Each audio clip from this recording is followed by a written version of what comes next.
बात मैं कर रहा हूं ये तकरीर नहीं बल्कि ये दिल की आवाज है। अगर ये बात तुमने समझ लिया तो तुम अपने मुकद्दर पर रश्क करोगे।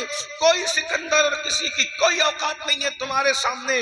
मेरी बहनों की भी तवज्जो चाहता हूं। 16 साल मेहनत करके जिसने जंगलों बियाबान में घास फूस पर सोया और आधी से ज्यादा दुनिया फतेह की, जब जनाजे में गया तो खाली हाथ गया और उसको क्या मिला? आधी से ज्यादा दुनिया की हुकूमत मिली और हाथ खाली गया। लेकिन सुनियो, उसको आधी से ज्यादा दुनिया मिली है और तुम्हें अल्लाह का महबूब मिला है, तुम्हें मालिक कौनैन मिला है, तुम्हें मुस्तफा जाने रहमत मिले हैं। और तुम जब दुनिया से जाओगे तो खाली हाथ नहीं जाओगे, अपने जनाजे में हाथों में दामने मुस्तफा लेकर के जाओगे। इससे बड़ी नेमत क्या हो सकती है? और अगर तुम दामने मुस्तफा ले जाने में कामयाब हो गए तो मेरे इमाम कहते हैं, नकीरैन करते हैं ताजीम मेरी। अरे ये इंसान क्या इंसान, फरिश्ते भी तुम्हारी ताजीम करेंगे। नकीरैन करते हैं ताजीम मेरी, फिदा हो के तुझ पे ये इज्जत मिली है। किस बुनियाद पर? तुम्हारे हाथों में दामने मुस्तफा अगर रह गया, जनाजे में तुम दामने मुस्तफा ले गए, फरिश्ते तुम्हारी ताजीम करेंगे, तुम्हारी कब्र जन्नत के बागों में से बाग बन जाएगी। अगर उलमा बैठे हुए पीछे तो मैं उनकी तवज्जो चाहता हूँ दुआ लेने के लिए। तुम्हें जन्नत में जाने की जरूरत नहीं है, जन्नत तुम्हारी कब्र में सिमट आएगी और तुम्हारी कब्र जन्नत के बागों में से बाग बन जाएगी। ये कब होगा? जब तुम नबी से वफा कर लोगे, रसूलुल्लाह से वफा कर लोगे। तुम सबके सब आशिक़े रसूल है।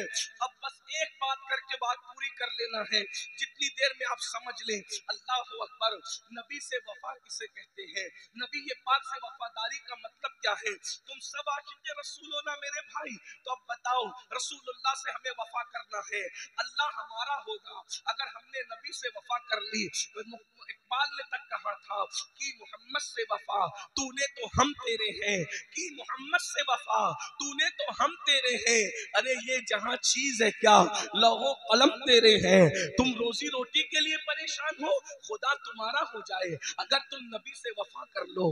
अरे तुम अल्लाह अकबर बिटिया की शादी के लिए परेशान हो, खुदा तुम्हारा हो जाए अगर तुम नबी से वफा कर लो। अल्लाह अकबर। ये नौकरियां क्या चीज है, दुनिया तुम्हारी गुलाम बन जाए अगर तुम नबी से वफा कर लो। नींद की गोली खा करके तुम्हें नींद नहीं आती, नींद क्या चीज है, जन्नत तुम्हारे पास सिमट आए। अल्लाह अकबर। अगर तुम नबी से वफा कर लो मेरे भाई, नींद क्या चीज है, क्या आपने नहीं सुना? अल्लाह अकबर। वो बगदाद का बहलूल जिसे दुनिया बहलूल दाना कहती है, वो दीवाना घरौंदा बनाकर जन्नत फेंकता है बादशाह की बीवी को। अल्लाह अकबर। नबी की वफा कितनी बड़ी चीज है। अब यहाँ एक सवाल पैदा होता है, आप सबसे माफी चाहते हुए, क्या हम नबी के वफादार हैं?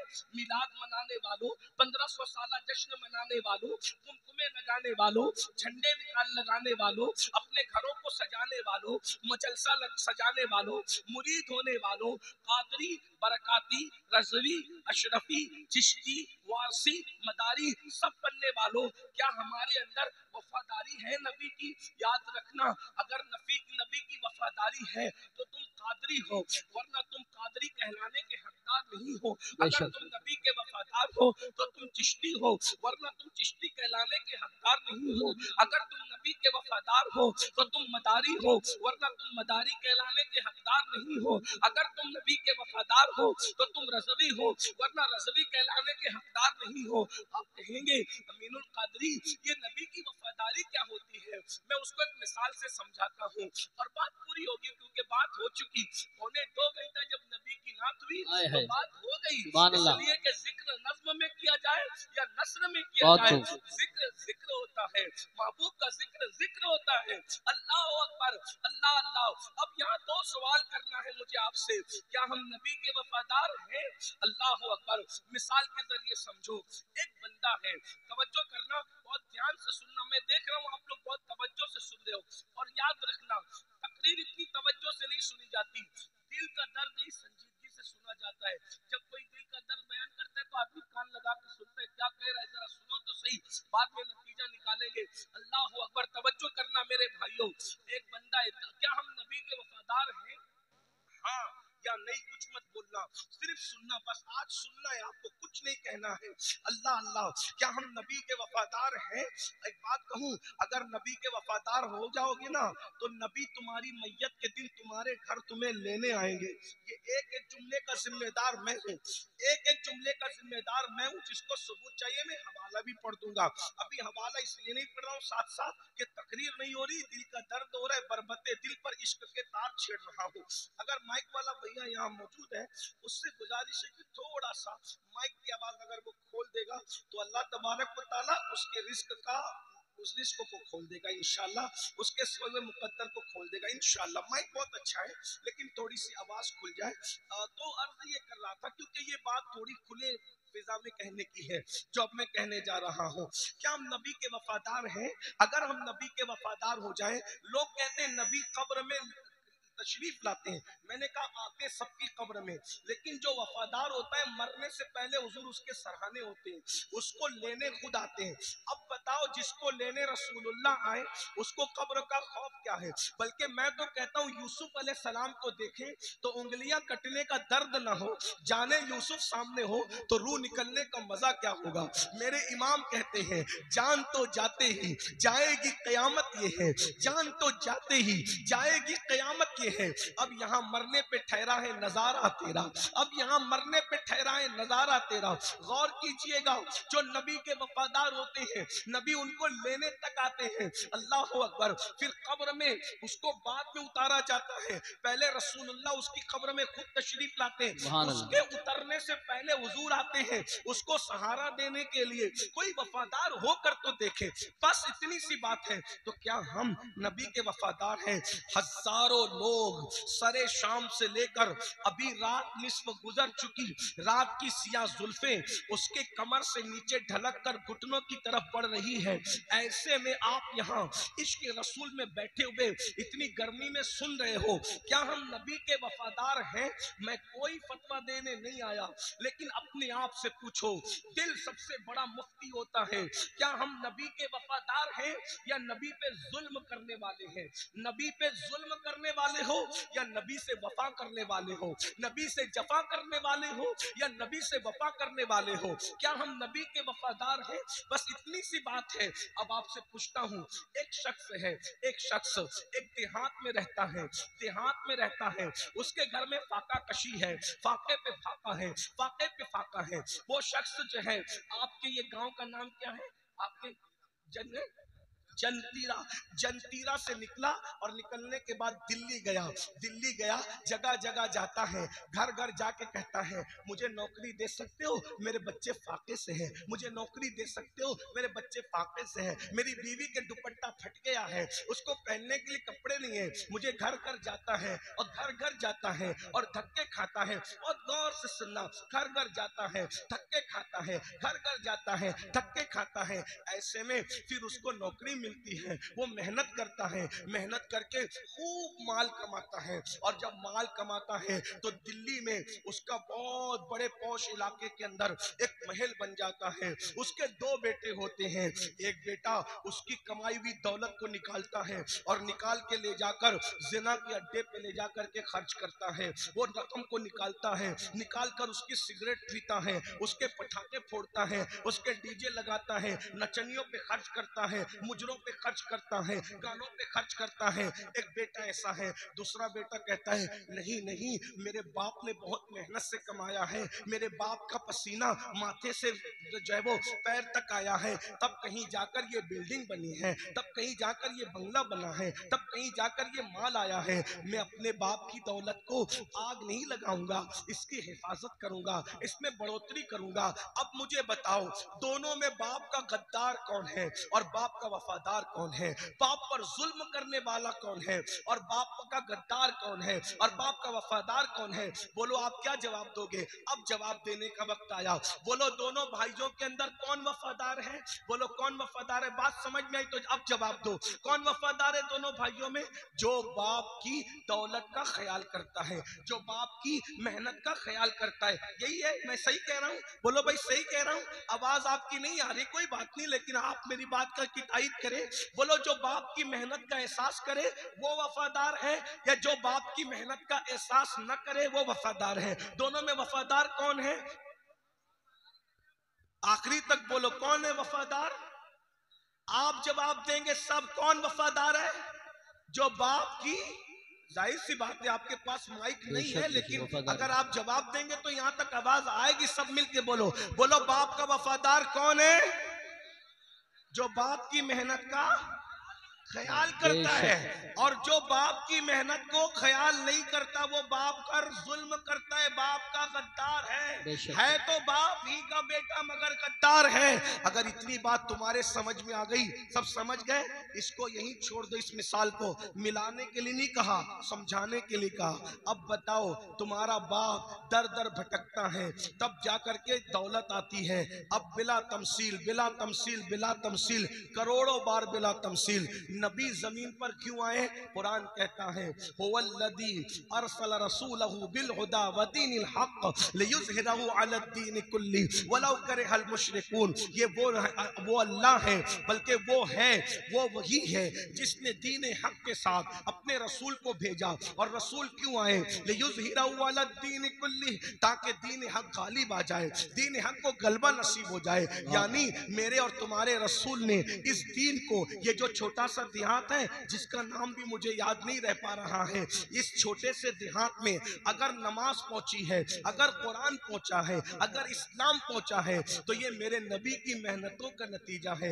अरे बाप की मेहनतों को याद रखने वालों, तुम्हें रसूल पाक की मेहनत याद है? आइए थोड़ा सा उसको याद कर लो और फिर कहो कि क्या हम नबी के वफादार हैं। लोगों, अल्लाह अकबर, बाप का पसीना सर से पैर तक आता है तो तुम्हारा बंगला बनता है। बाप का पसीना सर से पैर तक आता है तो तुम्हारी दौलत इकट्ठा होती है। लेकिन नबी का पसीना पैर तक नहीं आया, बल्कि नबी का खून था जो पेशानी से निकला और उससे नालैन भर गई। यानी दीन के लिए नबी ये पाक की मेहनत कितनी है, उस मेहनत को कभी याद किया है? अल्लाह की इज्जत की कसम, मेरी बहनों की भी तवज्जो चाहता हूँ। ब्यूटी पार्लरों में जाने वाली मेरी बहनों, थोड़ा तसव्वुर तो करो। अल्लाह अकबर, इस दीन को दुनिया में पहुंचाने के लिए नबी ने कितनी मेहनत की है, रसूल पाक ने कितनी मेहनत की है। हुजूर की मेहनतों का आलम क्या है? अल्लाह अकबर। बस इसको समझ लो, क्या हम नबी से वफा कर रहे हैं?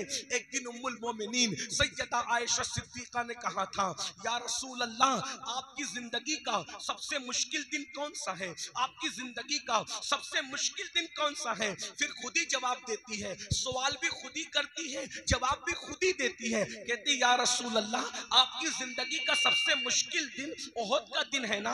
अल्लाह अकबर। चूंकि वो दिन अपनी आंखों से देख चुकी थी। अल्लाह अल्लाह। उम्मुल मोमिनीन कहती है, ओहद का दिन सबसे मुश्किल दिन था ना आका? आका फरमाते, नहीं आयशा, हालांकि आयशा सिद्दीका उम्मुल मोमिनीन ने ओहद का दिन देखा था। ओहद का दिन कितना मुश्किल था, अल्लाह अकबर। एक दिन में 3 मरतबा पेट भर करके खाने वालों, मस्जिदों को वीरान करने वालों, नबी की मेहनतों को भूल जाने वालों, शादियों में डीजे लगाने वालों, फजर की नमाज में सोते पड़े रहने वालों, नबी की मेहनतों का एहसास कर लो। जो बाप की मेहनत का एहसास न करे वो बाप का गद्दार है, और जो नबी की मेहनत का एहसास न करे उसके लिए मैं क्या अल्फाज का इंतखाब करूं? सुनो सुनो, उम्मुल मोमिनीन कह रही है, आका ओहद का दिन आपकी जिंदगी का सबसे मुश्किल दिन था। कहा, नहीं आयशा, लेकिन ओहद का दिन क्या था वो सुन लो। 70 लाशें एक साथ मदीने से उठी है, 70 सहाबा शहीद हुए हैं, शहीद। अल्लाह अकबर। यानी कितनी औरतें बेवा हुई है जब कहीं जाकर इस्लाम को तरक्की मिली है, कितने नन्हे नन्हे बच्चे यतीम हुए हैं, कितने घर वाले बेघर हुए हैं, तब ये दीन तुम तक पहुंचा है। दीन को गाने के दरवाजे पर बेचने वालों, दीन को फिल्मों की चौखट पर सौदा करने वालों, कयामत में मरना, मर के अल्लाह को मुंह दिखाना है, कब्र में रसूलुल्लाह को मुंह दिखाना है। क्या जवाब दोगे अपने नबी को? अल्लाह अकबर। 70 सहाबा शहीद हुए और हजरत अमीर हमजा की शहादत, अल्लाह अकबर, शहादत अमीर हमजा, अल्लाह अल्लाह। एक शख्स ने अमीर हमजा को शहीद किया। एक औरत के कहने कहने पर हजरत अमीर हमजा के कान काटे गए, नाक काटी गई, होंठ काटे गए, जबान काटी गई। अल्लाह अकबर। और फिर आखिरी में हजरत अमीर हमजा का सीना चीर कर उनके सीने से कलेजा निकाला गया। और कलेजा निकाल कर उस शख्स ने जिसने हजरत अमीर हमजा को शहीद किया था, कलेजा निकाल कर एक औरत के हाथ में दिया। और वो औरत हजरत अमीर हमजा के कलेजे को अपने दांतों से चबाने लगी। चबाने वाली खातून ने रसूलुल्लाह के चचा हजरत अमीर हमजा का कलेजा चबाया। और जब हजरत अमीर हमजा का कलेजा चबाया, अल्लाह के रसूल अलैहिस्सलाम जब हजरत अमीर हमजा के जनाजे पर आए तो आने के बाद मेरे आका रो पड़े।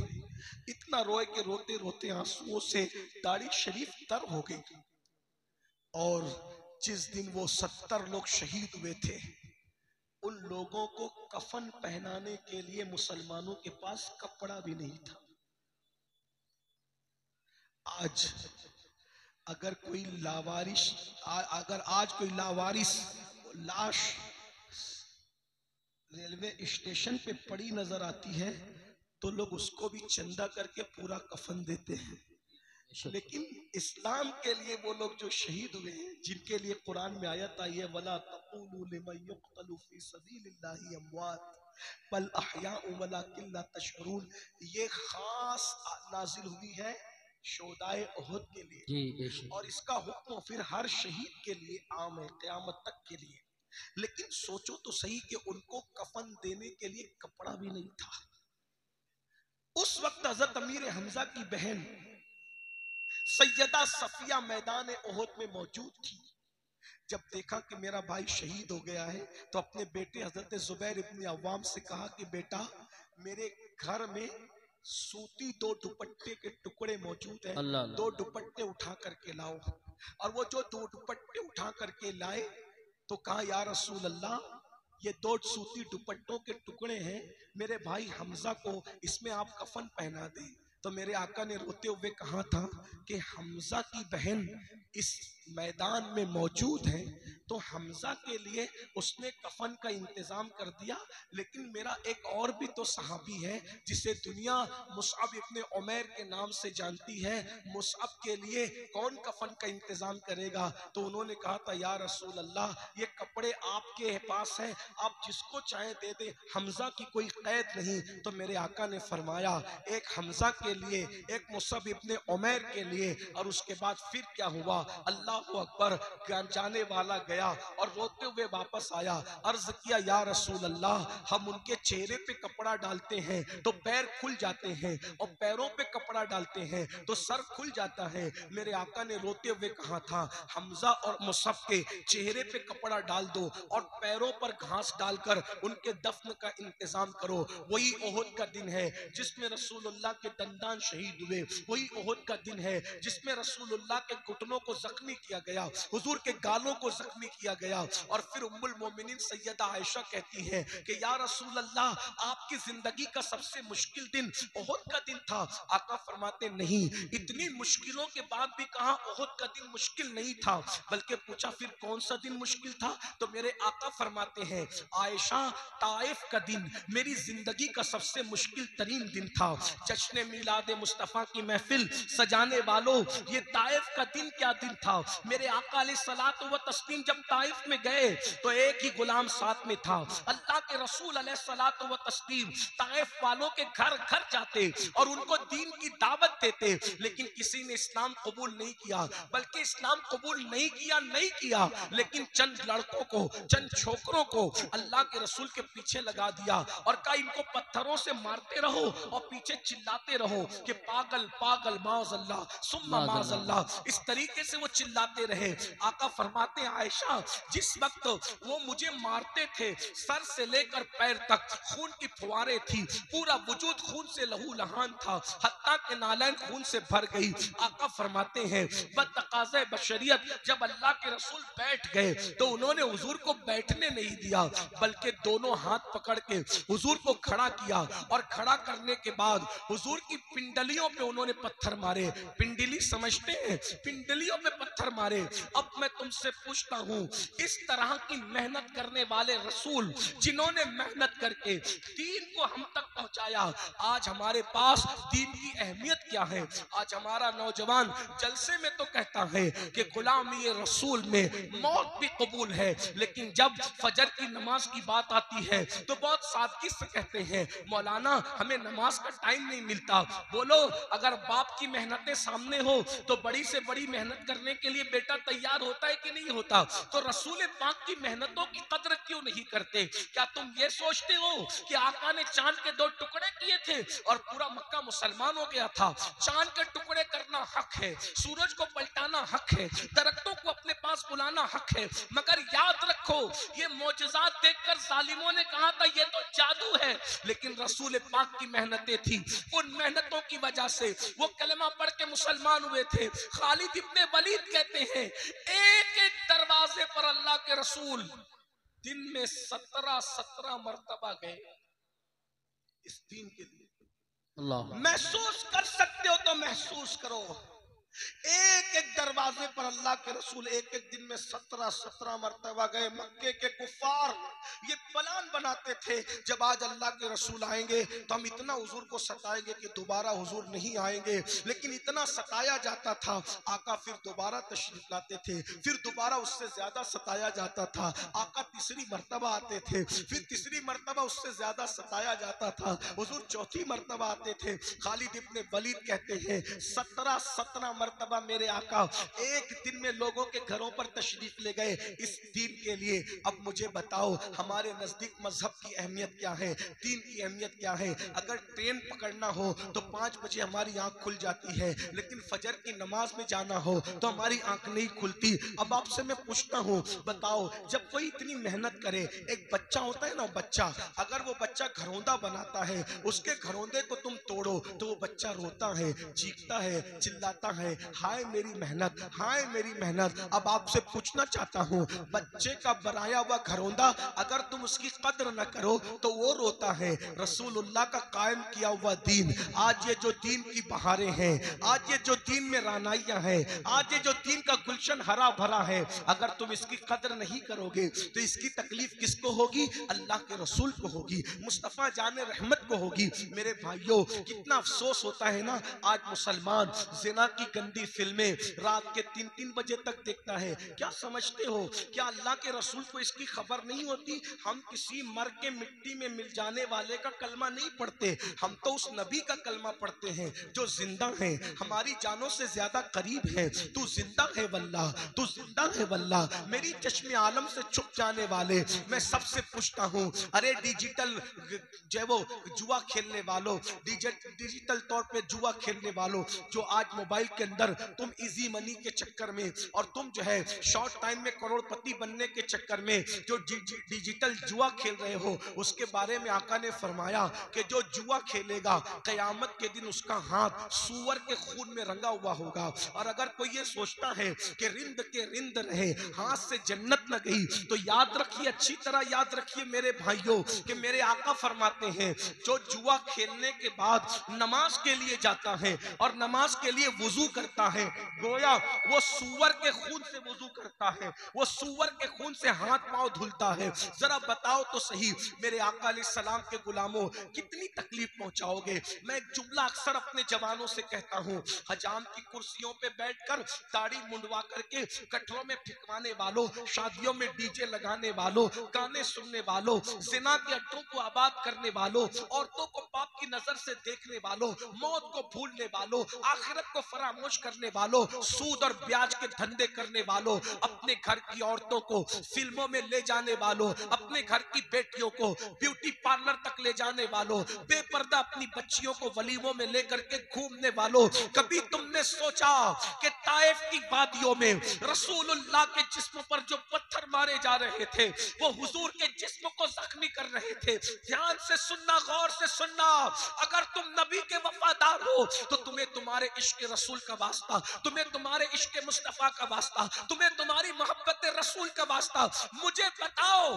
ताइफ में जो नबी पे पत्थर मारे जा रहे थे वो नबी के जिस्म को छलनी कर रहे थे, लेकिन तुम्हारे गुनाह नबी के जिस्म को जख्मी नहीं करते, बल्कि तुम्हारे गुनाह के नश्तर नबी के दिल पर लगते हैं, अल्लाह के रसूल के दिल को छलनी करते हैं। बताओ, आशिक रसूल इसीलिए होता है कि वो अपने महबूब का दिल दुखाए, वो अपने आका का दिल दुखाए। मेरे भाई, जो अपनी माँ का दिल दुखाए, मरते वक्त उसकी जबान पे कलमा नहीं आता, जो नबी का दिल दुखाए, मरते वक्त उसकी जबान पे कलमा कैसे आएगा? मैं जानता हूँ कि गुनाह करते वक्त किसी मुसलमान की ये नीयत नहीं रहती कि वो अपने रसूल का दिल दुखाए, वो अपने नबी को दिल को तकलीफ पहुंचाए, लेकिन लाशऊरी तौर पर नबी का दिल तो दुख रहा है ना, नबी के दिल को तो तकलीफ पहुंच रही है ना। तुम सोचते हो अरे ये मौलवी लोग क्या करेंगे, हम नमाज नहीं पढ़ते, हमारी अपनी मर्जी है, हम अपनी मर्जी से जीते, हमारी अपनी मर्जी है। मेरे भाई, मौलवी कुछ करे ना करे उसका तो इख्तियारी कुछ नहीं, लेकिन मौला मुस्तफा जाने रहमत 24 घंटा तुझे देख रहे हैं, तू नबी की निगाह में है। आका अलैहिस्सलात व तस्लीम जब तुझे गुनाह करते देखते होंगे तो हुजूर के दिल पे क्या गुजरती होगी? इसी दिन के लिए मैंने पत्थर खाए थे, इसी दिन के लिए मेरे दांत मैंने शहीद करवाए थे, इसी दिन के लिए मेरे घुटने जख्मी हुए थे, इसी दिन के लिए जो है मैंने इतने दुख उठाए थे, इतनी तकलीफें उठाई थी। और फिर याद रखना, यहाँ तो हुजूर तुम्हें कुछ नहीं कह रहे हैं, यहाँ हुजूर का दिल दुखी हो रहा है, हुजूर के दिल पे नश्तर लग रहे हैं। बल्कि एक बात मुझे याद आई, एक नवाब साहब हजाम की कुर्सी पे बैठ के दाढ़ी मुंडा रहे थे, तो अल्लाह अकबर, एक मजसूब वहां से गुजरे तो उन्होंने कहा, नवाब साहब दाढ़ी छील रहे हो? तो नवाब साहब शायर थे, नवाब साहब ने अपनी धुन में शायराना अंदाज में जवाब दिया उस मजसूब बुजुर्ग को कि बाबा दाढ़ी ही तो छील रहे हैं, किसी का दिल थोड़े छील रहे हैं। तो उस मजसूब ने रोते हुए कहा था, अगर तुझे पता होता कि तू किसका दिल छील रहा है, अरे तेरे चेहरे पे चलने वाला वस्तरा तेरे चेहरे पे बाद में चलता है, पहले ये रसूलुल्लाह को अजियत पहुंचाता है। मेरी कौम के जवानों, तुम्हें क्या हो गया? जो तुम्हें एक गिलास पानी पिलाता है, जो तुम्हें नौकरी देता है, तुम उसके मशकूर होते हो। जिस नबी ने खुदा का पता दिया, जिस नबी ने तुम्हें कुरान दिया, जिस नबी ने तुम्हें इस्लाम दिया, मेरे भाइयों, हुजूर के दिल में हमारी मोहब्बत कितनी है। अरे हम पैदा भी नहीं हुए थे, हमारे लिए पूरी पूरी रात हुजूर दुआ करते थे, रब्बे हबली उम्मती, रब्बे हबली उम्मती। वो रसूल जो जाने वफा हैं, उनको छोड़कर तुम अदाकारों के चक्कर में पड़े हो, अदाकाराओं के चक्कर में पड़े हो। बताओ, क्या हमारे घर में दीन है? बेटियों को देख लो, बेटों को देख लो, दीन हमारे घर में कहाँ है? सुबह उठते हो तो मोबाइल खोल करके पिक्चरें देखते हो, रात को पिक्चरें देखते हो, फिल्में देखते हो। नबी का जिक्र कभी किया? आका पर दुरूद कितना पढ़ते हो? हुजूर का कलमा कितना पढ़ते हो? आका का जिक्र कितना करते हो? नहीं, हुजूर कभी याद भी नहीं आते। और हीरो को रोज देख रहे हो, नचनिया को रोज देख रहे हो। अरे मेरे भाई, जिस हीरो से तूने दिल लगाया है, तुम्हारे मोबाइल की स्क्रीन पर हीरो की तस्वीर है, तुम्हारे मोबाइल के रिंगटोन पर हीरो के आवाज में गाने हैं। इश्क नबी का करते हो, दावा इश्क रसूल है, फिर हीरो की तस्वीर मोबाइल के स्क्रीन पर क्यों है? बताओ, ये मोबाइल हीरो के सदके मिला है या रसूलुल्लाह के सदके मिला है? मेरे इमाम कहते हैं, जो मिला तुमसे मिला, तुम पे करोड़ों दुरूद, सब तो नबी के सदके में, जिंदगी नबी के सदके में, ये शान शौकत नबी के सदके में, ये नाज, ये अंदाज हमारे नहीं होते, झोली में अगर टुकड़े तुम्हारे नहीं होते, इतनी शान और शौकत की जिंदगी नहीं गुजरती अगर रसूलुल्लाह का सदका ना मिला होता। नबी के सदके में नेमतें मिलती हैं और दिल नचनियों से लगाते हो। वो नचनिए, कभी उनसे मिलने जाओ तो देखना, उनका गेट कीपर तुम्हें भगा देगा, उनके दरवाजे का कुत्ता भौंक भौंक कर तुम्हें भगा देगा। और अगर कभी किसी सोर्स से मिल भी जाए तो इधर उधर मुंह टेढ़ा करके वो तुम्हारे साथ एक बार मुसाफा करेगा चंद सेकंड और एक फोटो ले लेगा, बाकी कुछ नहीं। उसको दिल दिया जो तुम्हें जानता ही नहीं, और वो रसूल जो पूरी पूरी रात तुम्हारे लिए मगफिरत की दुआ करते थे, बख्शिश की दुआ करते थे, जिनके पैर सूज जाते थे खड़े खड़े उम्मत के लिए दुआ करते हुए, उस रसूल से वफा नहीं करते? तो फिर सुन लो, अब बात एंड करते हुए, एक दिन मौत आनी, मौत की तलवार सरों पे लटक रही है, एक दिन मौत आनी है। और मरना चाहोगे तो भी मौत आएगी, न मरना चाहोगे तो भी मौत आएगी। मैं दुआ करता हूं कि अल्लाह तुम्हें लंबी उम्र दे, सबको लंबी उम्र दे, लेकिन एक दिन मौत आएगी। और जब मौत आएगी ना, तो कब्र में सब छोड़ के चले जाए। कोई भी साहब, ये नाजिम साहब, मुकर्री साहब, नादखा साहब, आलिम साहब, इमाम साहब, कोई अपनी कब्र में नहीं आएगा। कोई आएगा? ये दुनिया बेवफा है। दुनिया से बड़ी बेवफा मैंने कोई चीज नहीं देखी। गालिब ने कहा था, हमने माना कि तगाफुल न करोगे, लेकिन खाक हो जाएंगे हम तुमको खबर होने तक। मेरे भाई, जिनके साथ 3-3 घंटे बैठते हो, 10 मिनट नमाज का टाइम, नमाज के लिए टाइम नहीं निकालते, जिनके साथ 3-3 घंटे बैठते हो, तुम्हारी मैयत के बाद ये तुम्हारे जनाजों में नहीं आएंगे। लोग जनाजे में नहीं आते, ये तुम्हारे लिए जीते जी दुआ नहीं करते, तो मरने के बाद ये तुम्हारे लिए क्या दुआ करेंगे? कब्र में कोई नहीं आएगा, सब मनो मिट्टी के नीचे दबा करके चले जाएंगे। बस इतना याद रख लो, सब मनो मिट्टी के नीचे दबा करके चले जाएंगे, कोई नहीं आएगा। बहुत माफी के साथ, किस किस से दिल लगाया? जीते जी तो जो तुम्हें फोन नहीं करते, मरने के बाद वो क्या काम आएंगे कब्र में? ये बेवफा दुनिया है, बहुत बेवफा। बच्चे भी रोएंगे धोएंगे घर चले जाएंगे, बीवी रोएगी धोएगी घर पड़ी रहेगी, माँ बाप रोएंगे धोएंगे, कोई किसी की कब्र में नहीं आता। और कब्र वो जगह है, अल्लाह के रसूल फरमाते हैं, इतना अंधेरा है कब्र में कि एक हाथ को दूसरा हाथ सुझाई नहीं देता। मुर्दा जाने वालों को हसरत से देखकर कहता है, सब मुझे छोड़ के जा रहे हो, सब मुझे छोड़ के जा रहे हो, सब मुझे छोड़ के जा रहे हो। जब वो कोई जवाब नहीं देता तो गोया एक आवाज आती है, ऐ मेरे गुलाम, अगर तुझे सब छोड़कर चले गए तो तू गम न कर, सब चले गए, अब आने वाला आता है, कौन आ रहा है? सबने तेरे साथ बेवफाई की, जाने वफा तेरे पास आता है। कौन आता है?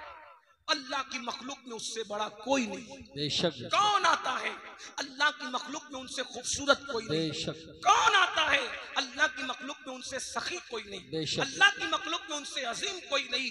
बादस खुदा बुजुर्ग तुई, किस्सा मुख्तसर। अरे कौन आता है? तो मेरे इमाम कहते हैं, कब्र में लहराएंगे ताहज्र चश्मे नूर के, जलवा फरमा होगी जब तलअत रसूलुल्लाह की, हुजूर की आमद होगी, आका कब्र में तशरीफ लाएंगे।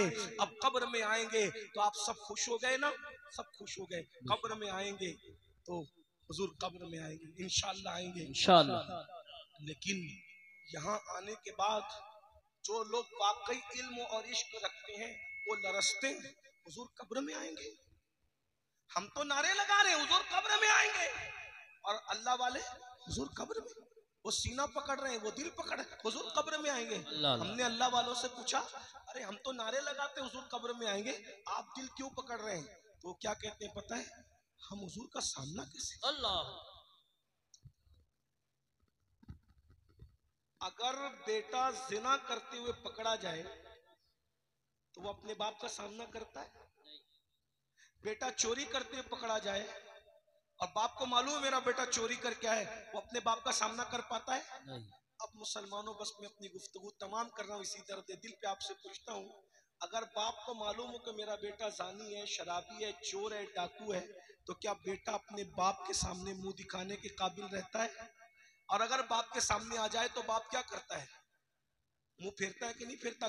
गैरत बाप, बिला तमसील, बिला तमसील कब्र में हुजूर आए, हुजूर आए, हुजूर आए। सब छोड़ के चले गए थे, इमाम साहब भी, मौलाना साहब भी, मुकर्रिर साहब भी, सैयद साहब भी, सब छोड़ के चले गए थे। अगर मौलाना मुझे आप माफ करें तो एक सच्ची बात कह दूं, पीर साहब भी छोड़ के चले गए। बिल्कुल बेशक यही बात। या पीर या पीर या पीर करते हो ना, सब पीरों से मोहब्बत करो, पीरों का दामन पकड़े रहो, मुझे कोई एतराज नहीं, लेकिन कब्र में यहाँ पीर साहब भी नहीं है। और आजकल के इल्ला माशाल्लाह सबकी बात नहीं करता, लेकिन ज्यादातर जो पीर बेचारा मस्जिद में नहीं आता, वो पीर तुम्हारी कब्र में क्या आने वाला है? बताइए ना। बहुत माफी के साथ, मैं आपका रिश्ता पीरों से तोड़ने नहीं आया, जोड़ने आया हूँ, लेकिन जो अल्लाह के घर में ना आए वो तुम्हारी कब्र में क्या आएगा मेरे भाई। जो औरतों से पैर दबवाए वो खुद जहन्नम का ईंधन बनेगा मेरे भाई, वो क्या आएगा मेरे भाई। खुदा के लिए अपने आप पे रहम कर लो। तुमने बेवफा लोगों से दिल तो लगा लिया, लेकिन जाने वफा से वफादारी कब करोगे। मैं कहता हूँ सब सिलसिले में मुरीद हुए, नबी की वफा के सिलसिले में भी कभी मुरीद हो जाओ। अल्लाह अकबर। ये नबी की वफादारी हमारे अंदर कहाँ है मेरे भाई, बता तो सही। अल्लाह अकबर। मैं खुदा का वास्ता देकर, तुम्हारे इश्क रसूल का वास्ता देकर तुमसे कहता हूँ, जब सब कब्र में से चले गए, मिट्टी मुंह पे डालकर अमीनुल कादरी भी गया, ये भी गया, वो भी गया, वो भी सब गया, तो कौन आया कब्र में? हुजूर आए। अब बताओ, हुजूर आए, हुजूर तो कब्र चमकाने आए, हुजूर तो जन्नत के बागों में से बाग बनाने आए, हुजूर तो थपकियां दे के सुलाने आए। मेरे इमाम कहते हैं, माँ जब एक लौते को छोड़े आ आ कह के बुलाते ये हैं, बाप जहां बेटे से भागे लुत्फ वहां फरमाते ये हैं, बंदे को मरकद में थपक कर मीठी नींद सुलाते ये हैं, ठंडा ठंडा मीठा मीठा पीते हमें पिलाते ये हैं, कसरे दना तक किसकी रसाई जाते ये हैं, आते ये हैं। बोलो नबी अपनी उम्मतियों को कब्र में थपकियां दे के सुलाते हैं। अरे जब माँ थपकियां देती है तो सोने में इतना मजा आता है, जब नबी के नरम नरम रेशम से ज्यादा नरम हाथ, मुश्क से ज्यादा खुशबूदार हाथ जब उम्मती को कब्र में थपकियां देंगे तो कैसे सुकून की नींद आएगी। ताजुश शरिया कहते हैं, नबी के सुलाए हुए को कौन उठा सकता है। कहते हैं, मैं मरूं तो मेरे मौला ये मलाइका से कह दे, मैं मरूं तो मेरे मौला ये मलाइका से कह दे, कोई इसको मत जगाना अभी आंख लग गई है, कोई इसको मत जगाना अभी आंख लग गई है। अरे जो नबी के दामन में सो उसका क्या हाल होगा। तेरे दामन करम में जिसे नींद आ गई है, तेरे दामन करम में जिसे नींद आ गई है, जो फना न होगी ऐसी उसे जिंदगी मिली है, जो फना न होगी ऐसी उसे जिंदगी मिली है। लेकिन ये कौन नबी के दामन में सोएगा। नबी किसको थपकियां दे के सुलाएंगे। जो नबी का वफादार होगा, जिसने दाढ़ियां मुंडाकर कटरों में फिकवाई होगी और नबी का दिल दुखाया होगा, जिसने नमाजों के वक्त में मस्जिद के सीनों पे बैठ के मोबाइल के गेम खेले होंगे, अल्लाह अकबर, जिसने नबी के दुश्मनों के साथ रिश्तेदारियां की होगी, नबी के गुस्ताखों को अपनी बेटियां दी होगी, उनसे बेटियां ली होगी, जिनकी बेटियां ब्यूटी पार्लरों में सजने धजने के लिए गई होगी, उनके साथ क्या होगा। क्या उनको भी नबी थपकियां दे के सुलाएंगे। मैं उनको नबी का गद्दार तो नहीं कह रहा हूं, लेकिन याद रखो, गौर से सुन लो, नबी कब्र में आए, तसव्वुर करो, बाप चला गया, भाई चला गया, माँ छूट गई, बच्चे छूट गए, सब छूट गए, किसका सहारा था। बोलो किसका सहारा था। हुजूर का सहारा। अब हुजूर कब्र में आए और आपको और हमें देखा। अल्लाह न करे, अल्लाह न करे, हजार बार न करे, अल्लाह किसी दुश्मन को भी वो दिन न दिखाए, अल्लाह किसी दुश्मन को भी वो दिन न दिखाए। किसका सहारा रह गया। ऐ बेकसों के आका अब तेरी दुहाई, सिर्फ हुजूर का सहारा है, बाकी सब सहारे छूट गए। ऐसे में हुजूर से आंखें मिली और हुजूर ने देखा और कहा, अच्छा तू ही था, सूद के धंधे करता था, अल्लाह प्याज के धंधे करता था, तूने मेरा फरमान नहीं सुना था कि जिसने सूद का ब्याज का एक लुकमा खाया, गोया उसने अपनी माँ के साथ 36 मर्तबा ज़िना किया। अल्लाह तू ही था, नमाज का मजाक उड़ाता था, तू ही था जो मस्जिदों के दरवाजे पे बैठ के गेम खेलता था, लेकिन तुझे मस्जिद में जाने की तौफीक नहीं थी। तू ही था जो ओवर स्मार्ट बनने के लिए चेहरे से दाढ़ियां मुड़ा मुड़ा कर गठरों में फिकवाता था। तू ही था जिसने शरीयत को पीठ के पीछे डाल रखा था। और ऐसे में हुजूर जलाल में आए, गुस्से में आए, अल्लाह न करे, अल्लाह न करे, गजब से उनके खुदा बचाए, जलाल बारी इताब में है, अल्लाह अकबर। हुजूर जलाल में आ जाए, गुस्से में आ जाए और मुंह फेर कर, चेहरा फेर कर, रुख अनवर फेर कर तेरी कब्र से जलाल में गुस्से में वापस चले जाएं। मुझे बताओ मेरे भाई, बस इतनी बात मैं तुम्हें इतनी दूर से कहने के लिए आया था। अगर अल्लाह न करे हुजूर चेहरा फेर लें तो फिर दुनिया में और आखिरत में मुझे और आपको कौन बचाएगा। बेशक बेशक अपने आप पे रहम कर लो। 10 मिनट का टाइम मस्जिद के लिए निकाल लो, बेशक बेशक नमाज के लिए 10 मिनट का टाइम निकाल लो। आशिकों ने तो पहली रात की दुल्हन छोड़ करके शहादत को कबूल किया, बेशक और हम लोग नींद छोड़कर 10 मिनट की नींद कुर्बान करके मस्जिद में नहीं आ सकते। बेशक। नारे तकबीर, नारे जुआ नहीं छोड़ रिसालत, सकते, नारे गौसियत, नशा नहीं छोड़ सकते, बदनिगाही नहीं छोड़ सकते। ये मेरी माएं और बहनें बैठी है,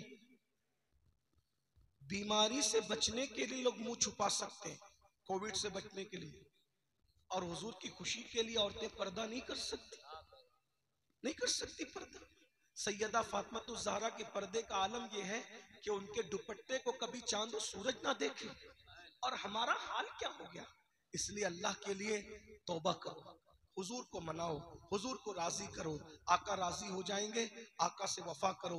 याद रखना, अगर ये समझते हो कि मैं सुन्नी हूँ और मैं झंडा लगाता हूँ, जुलूस निकालता हूँ, इसी पर मैं नबी का वफादार हूँ, मैं आपको गद्दार कहने नहीं आया, लेकिन इतना जरूर है, झंडे की अहमियत अपनी जगह है, जुलूस की अहमियत अपनी जगह है, जलसे की अहमियत अपनी जगह है, नाते रसूल की अहमियत अपनी जगह है। लेकिन अगर गुनाह करते हो तो इससे नबी का दिल दुखता है। अब आपके ऊपर है, आप नबी को खुश करना चाहते हो या नबी का दिल दुखाना चाहते हो। मेरे भाई, जो माँ का दिल दुखाए जब मरते वक्त तो उसको कलमा नसीब नहीं होता, तो जो नबी का इतनी बार दिल दुखाए मरते वक्त तो उसकी जबान पे कलमा कैसे आएगा। इसलिए आज ले उनकी पनाह, आज मदद मांग उनसे, फिर न मानेंगे क़यामत में अगर मान गया। अगर हुजूर नाराज हो गए दुनिया भी बर्बाद है, आखिरत भी बर्बाद है। मेरी माएँ और बहनें मौजूद है, उनसे भी कहता हूँ नमाज के लिए वक्त निकालो, नमाज के लिए टाइम निकालो, और अपने बच्चों को इल्म से रोशनास कराओ, बच्चों को तालीम दो, अच्छी तालीम दो। कम से कम एक एक घर में एक आलिम एक हाफिज होना जरूरी है। डॉक्टर बनाओ, इंजीनियर बनाओ, टीचर बनाओ, एडवोकेट बनाओ, तालीम पे मेहनत करो। आज मुसलमान क्या कहते हैं, हमारे पास तालीम के लिए पैसे नहीं है, तालीम महंगी हो गई है। मैंने कहा भाई, जूते भी महंगे हो गए, कपड़े भी महंगे हो गए, मोबाइल का रिचार्ज भी महंगा हो गया, दाल और शक्कर भी महंगी हो गई, लेकिन कभी वापस आए शोरूम से, यार मोबाइल महंगा हो गया हमने नहीं खरीदना, जूते महंगे हो गए हमने नहीं खरीदना, शक्कर और दाल महंगी हो गई हमने नहीं खरीदना। हर महंगी चीज खरीदते हो तो तालीम के लिए बहाना क्यों लगाते हो कि तालीम महंगी हो गई। जब ये दुनिया ही महंगी है तो फिर इस महंगे जमाने के अंदर 8 घंटे की बजाय 12 घंटा मेहनत करो, 12 घंटे की बजाय 14 घंटा मेहनत करो, और ज्यादा मेहनत करके अपने बच्चों को पढ़ाओ, अपने बच्चों की तालीम पर कोशिश करो। और एक बात आपको बताऊं, 2-2 करोड़ की मस्जिदों के गुंबद बनाने की बजाय, 2-2 करोड़ के मस्जिदों के मीनार बनाने की बजाय, वो 2 करोड़ का मीनार और गुंबद बनाने की बजाय वो करोड़ों रुपए अच्छी स्कूलों के लिए खर्च करो, अच्छे मदरसों के लिए खर्च करो, अच्छी यूनिवर्सिटी के लिए खर्च करो, अच्छी तालीम गाँव के लिए। बहुत बहादुर बनते हो ना, हमारी बच्चियों को पर्दे में पढ़ने नहीं दिया जा रहा है, हम नारा लगाएंगे, ये करेंगे वो करेंगे। मैंने कहा तुम्हारी बच्चियां लोगों की स्कूल की मोहताज क्यों हैं? अरे तुम अपने शहर में, अपने मोहल्ले में खुद इस्लामिक स्कूल कायम करो, अंग्रेजी तालीम हो, और इश्क़ रसूल के माहौल में, पर्दे के माहौल में हम अपनी बच्चियों को खुद पढ़ाएं। मेरे भाइयों, मुसलमानों के पास पैसा कम नहीं है, मगर मुसलमान पैसा कहाँ खर्चा कर रहा है? उर्स में खर्चा कर रहा है, जलसे में खर्चा कर रहा है, डीजे में खर्चा कर रहा है, जुलूस में पटाखे फोड़ करके खर्चा कर रहा है। मेरे भाई, मैं तुझे मना नहीं कर रहा उर्स का, उर्स कर, लेकिन वैसा कर जैसे गरीब नवाज करते थे, ख्वाजा उस्मान हरवनी का, बाबा कुतुबुद्दीन करते थे गरीब नवाज का, बाबा फरीद करते थे बाबा कुतुब का, बाबा निजामुद्दीन करते थे बाबा फरीद का। उर्स ऐसा करो जैसे अपने बुजुर्गों ने किया। ये क्या, हम लोग 1-1, 2-2 लाख रुपया सिर्फ चादर में, घाघर में खर्चा कर देते हैं। अरे चादर चढ़ाओ, 1000 की चढ़ाओ, 99,000 बचाकर किसी अच्छे स्कूल में लगा दो, किसी अच्छे मदरसे में लगा दो। कुछ यतीम बच्चे जो ड्रॉप आउट होना चाहते हैं, फीस नहीं भर सकते, वो अपने पीर के नाम से फीस भर के किसी बच्चे को डॉक्टर बना दो, इंजीनियर बना दो, एडवोकेट बना दो। जहां खर्चा करना है वहां नहीं करते, और जहां नहीं करना है वहां करते हो। पैसा बहुत मेहनत से आता है, अपने पैसों को बर्बाद न करो।